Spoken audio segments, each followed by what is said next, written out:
So I'm really pleased to introduce our guest speaker today, Reverend Brad Langdon. He and his wife Jane were living in Niwot, Colorado, when he got the call to ministry and got ordained in 2007. And then they moved to Anderson, Indiana, where Brad served as the senior minister there till 2015, I think, when he decided to retire.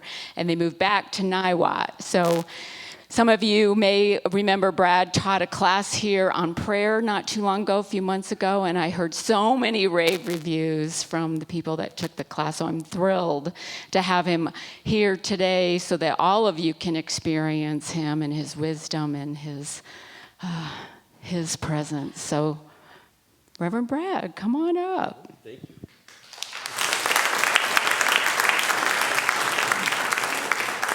you. Thank you, Sue. And thank everybody. I want to thank everybody for being here, and Mark and Stacy for that awesome music today. I want to say a couple of things about Reverend Sue. No, seriously. I mean, we're lucky in this congregation to have Sue here. She's insightful, she's inspiring, she's kind, and she's thoughtful. And that makes an absolutely wonderful minister, a person to take their words in and consider how they might be helpful to me. Thank you, Sue, for all that you do here. Another thing that I respect about Sue is Sunday morning. She's got her iPad right here, right? We all know that this is where her talk is, right? Because we see her refer to it. As casual as if she just walked out of the bookstore with a book in hand and met you. So at home, I tried this, right? Nah, it didn't work for me. Proof positive that you can't teach an old dog new tricks. So I'm paper.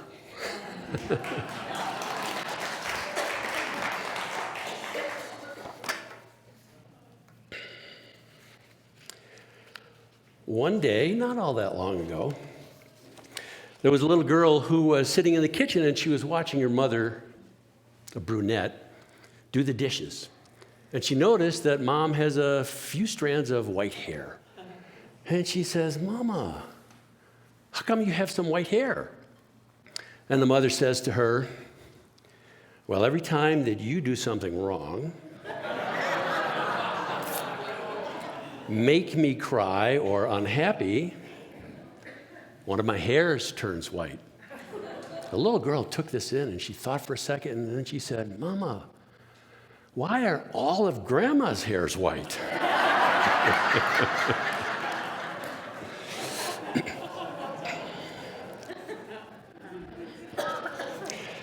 When I was a kid, when I was young, 10, 11, 12, I always checked my horoscope for something good. I was always disappointed. But I was mostly disappointed when I got this advice: define terms. So I'm a young kid. I like, what does that mean? You know, I want you to tell me I'm going to be rich and meet the girl of my dreams, which I eventually did, but not at that moment. So today we're going to define some terms because now I see the wisdom in defining terms because it helps us to communicate. So, connective tissue. According to Britannica.com, connective tissue is the tissue that maintains attraction and sticking together of molecules and provides internal support for the body. So attraction and sticking together and internal support, metaphysically, is what we're going to talk about today. Attraction, sticking together, and the internal support that we receive from God. Another term to define as I see it.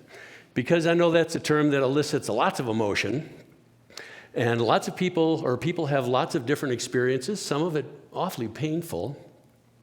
So here's how I see God. Here's how I understand God. Here's how I experience God. Loving presence. Loving presence, nothing more than that. Not something angry, not something judgmental, not something vengeful, not someone who's sitting there arbitrarily deciding what my life will be. But I experience God simply as loving presence.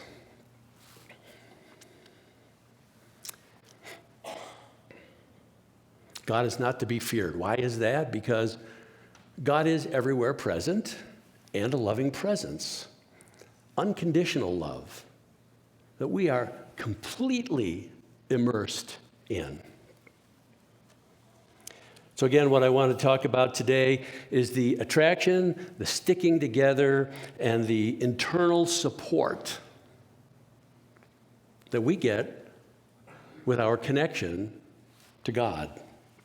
Now, my personal search began in the early 1970s, and I joined what I'll call a spiritual group. It had a leader. And one day, the leader was speaking, the bishop of the church was speaking, and he asked this question that just made me sit sort of internally bolt upright in my seat. He asked, "Do you have a direct connection with God?" What? No. No. Because what I had learned growing up was that you went to the special ones. They had the direct connection with God. Excuse me. Ministers, the priests, the rabbis. And that's where, at that time in my life, I was going for direction, for advice.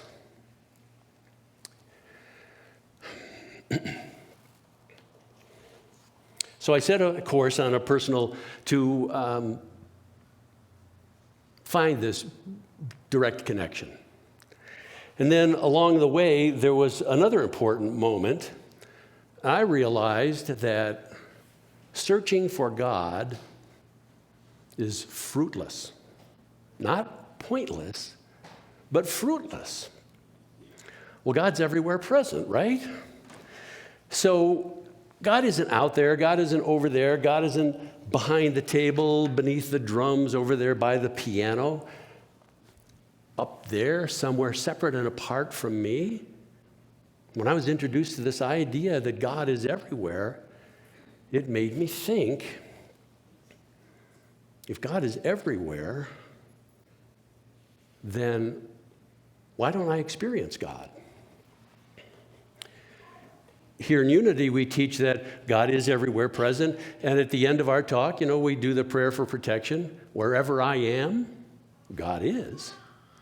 So we're always affirming that. So if you take that idea as fact, that God is everywhere present, if you're not there yet, maybe at least the possibility that it might be true, then it's a logical question. What's keeping me from this experience? One thing that I know from my particular path is the more that I experienced the presence of God, the more I understood how it is wholly, with a W, wholly loving. It's like no exceptions. But back to the question, what's keeping me from being consciously aware of my connection to this loving presence? Can we have our first slide, please? Rumi has some input on this. Your task is not to seek for love, but merely seek and find all the barriers within yourself that you have built against it. It's everywhere present. Your task is not to seek for love, but merely to seek and find all of the barriers within yourself that you have built against the presence of love, the awareness and the experience of the presence of love. So this former seemingly elusive presence that I searched for so many years and couldn't find, it's right here, right now. And the direction is clear. All I have to do is look within, right, and see these barriers and put them down. Here's a simple metaphor.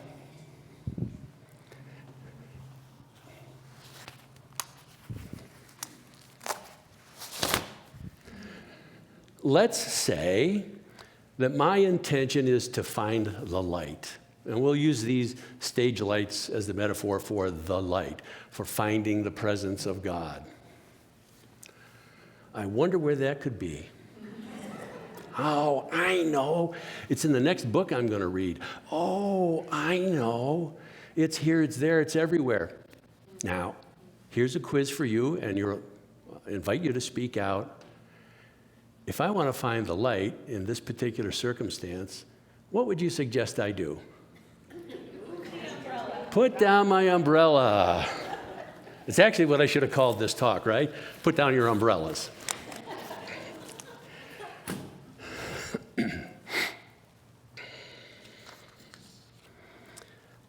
I can almost hear you thinking, all right, Brad, great.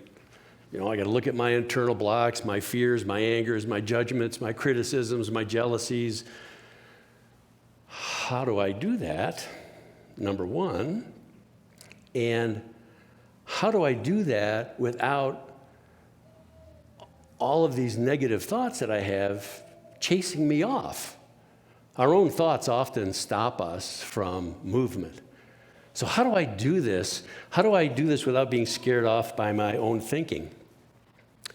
I have a suggestion for you. Second slide, please. You might have heard these words 2 weeks ago. When we fix our sight, understanding, love, etc., on Spirit, Spirit fixes our sight. I don't know if those were Sue's words or are those Charles's words. Those are your words. Excellent. See how wonderful? See, like I was saying earlier. So when we fix our sight, our understanding, etc., on Spirit, Spirit fixes our sight. That's excellent advice. So the fixing of your sight, your understanding and your love and Spirit, and its return is done through your spiritual practice of choice. Whatever your spiritual practice is, that's what helps us connect more aware and be more aware of the presence of God. And that's what returns the knowledge and the direction and the advice that we need. That's the meaning of as I give, so shall I receive. Your spiritual practice of choice, that's your connective tissue that creates attraction, sticking together, and the internal support of God. Fix your sights on connection, and your connection will grow. So how do we do this? My suggestion for you on how to address your internal barriers is this. And if you remember only one sentence that I said today or one idea that I put forth today, it's this. Slide, please. Use your spiritual practice on your tiniest upsets, annoyances, and irritations. Use your spiritual practice on the little things that bother you. What we often do is we get irritated by something or annoyed by something and we go, whatever. But what we've done is we've passed by a chance to extend love to something, to our judgment, actually. And Charles says, Charles Fillmore, the co-founder of Unity with his wife Myrtle, says that love is the healer and harmonizer. So when we have these little irritations, because we know that what we resist persists, we could extend love to these little irritations, the things that we think are meaningless, we're just going to go, whatever. There's value there. That, in my mind, helps to build a really strong foundation. Bob Dylan wrote a song called Forever Young, and in that there's a lyric that says, may you have a strong foundation when the winds of changes come. Applying our spiritual practice to the little things creates a strong foundation. Little tiny building block, a nice little strong one, because I took care of this little thing. It isn't something I avoided. It isn't a block full of, like a Swiss cheese. so that when the big things, the quote-unquote big things come, maybe I don't have the kind of strength I want. I think we can build some really deep, strong strength in our life. It's a crazy world we live in sometimes, if we focus on that. It's a loving world we live in all the time, if we focus on the loving presence of God.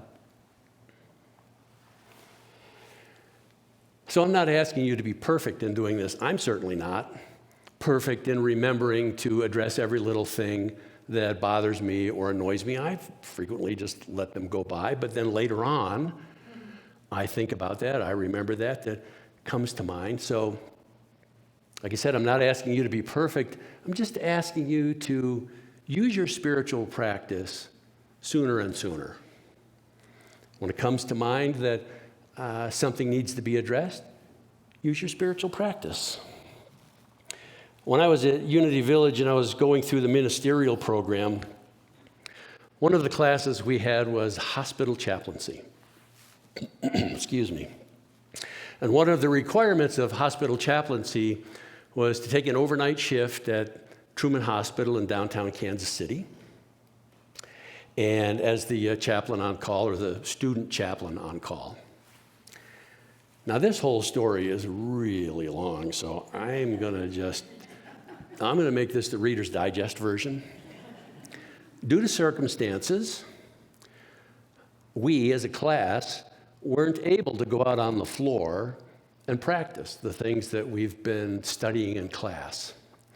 Well, when the moment finally came that we were allowed to go out on the floor, we had 45 minutes that day of practicing to be a chaplain. It also happened to be the week that I was having my first overnight.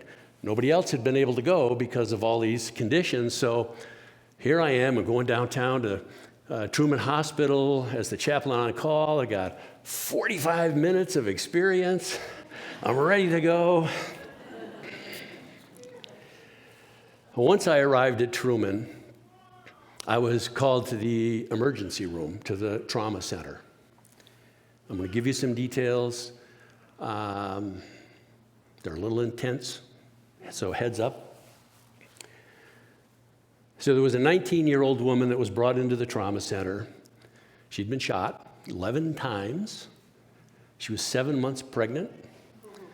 The fetus had been shot at least once. So my job, when the family arrived, was to give them comfort.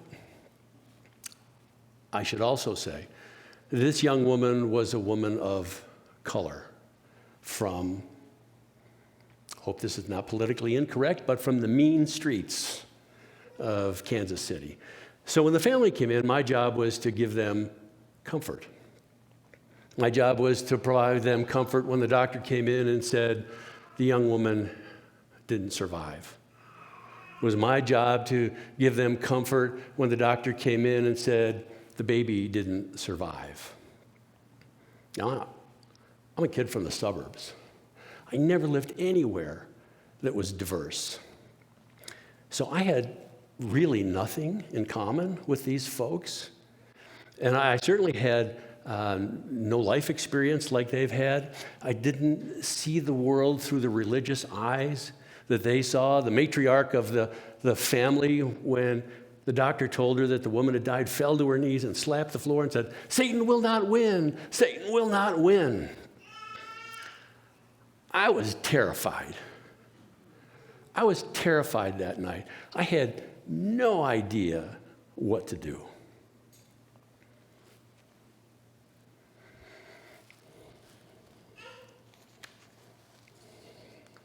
We certainly never talked about anything like that in class. So what had happened is I had completely checked out consciously. I didn't know until sometime the next day that I had actually been in shock that evening. I was not aware that evening, because I was consciously checked out, I was not aware of what I was doing then. And looking back at that particular event today, I'm not aware of what I did other than keep the water glasses full, make sure there were tissues for everybody. This is a good time to revisit another idea. Next slide, please. 2 weeks ago, Laura Berman sang this song. I believe it's a Daniel Nahmad song. When I pray, I go deeper into my God. When I pray, I go deeper into my God. We all sang that together. And I believe this to be true, and I'll just rephrase it this way. When I regularly use my spiritual practice, I go deeper into God. Now, by the time I was in the ministerial program, so before this event, I did have a regular forgiveness practice. It was something akin to ho'oponopono, if you're aware of that.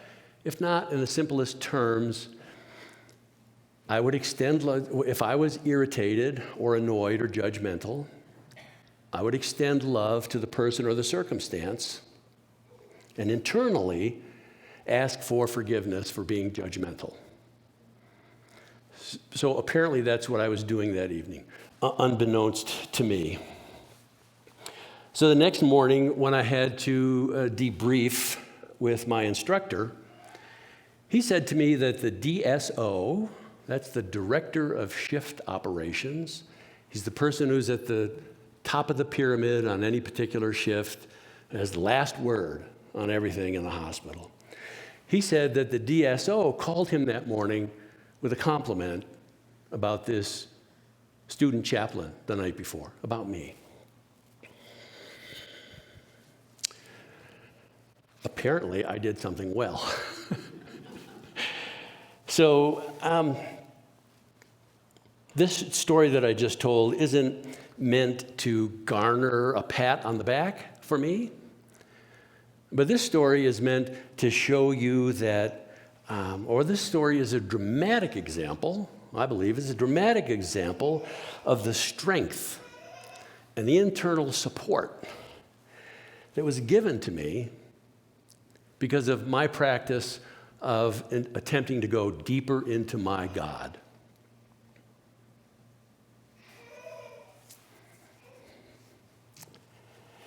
May you have a strong foundation when the winds of changes come. So I invite you to use your spiritual practice.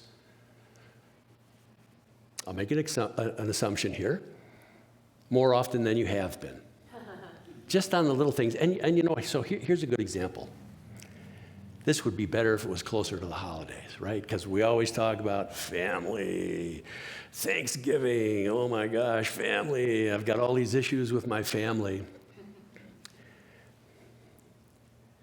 You don't have to use your spiritual practice on every little thing.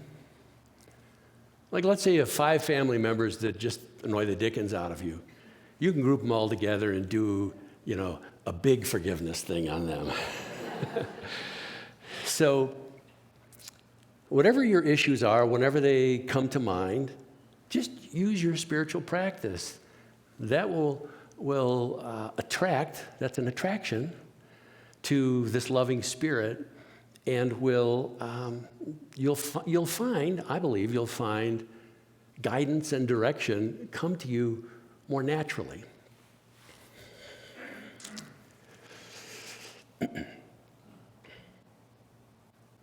Please don't wait. Last week we talked about don't wait, right? Please don't wait. Start moving towards a deeper awareness of the presence of love in your life. Now I've got one last kind of quick thing.